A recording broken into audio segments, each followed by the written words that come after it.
হিংসা ঘৃণা ছাড়া আর কিচ্ছু নেই।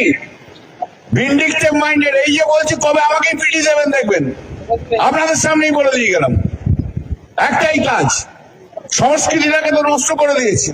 ৪৫ বছর কলকাতা হাইকোর্টে প্র্যাকটিস করছি, আজকে যে সংস্কৃতি বিজেপির শুভেন্দু অধিকারীর ভবানীপুরের চিফ ইলেকশন এজেন্ট যে লয়ার, সেটা সংস্কৃতি তৈরি করে দিয়ে গেল।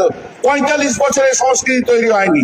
শুভেন্দু অধিকারের ডিরেকশনে আজকে কলকাতা হাইকোর্টে এই সমস্ত ঝামেলা হয়েছে। He is a vindictive person. আমরা রাস্তায় থাকবো, ২ বছরের মধ্যে বিজেপির ঘুম ভাঙিয়ে দেবো। শ্রমিক ভট্টাচার্য বড় বড় বক্তৃতা মারছে, জ্ঞান দিয়ে যাচ্ছে। জীবনে কোনোদিন তো সিপিএম এর এগেন্স্টে আন্দোলনে শ্রমিক ভট্টাচার্যকে দেখা যায়নি। জীবনে কোনোদিন শ্রমিক ভট্টাচার্যকে দেখা যায়নি। এখন থিওরিটিক্যাল বক্তব্য দিচ্ছে।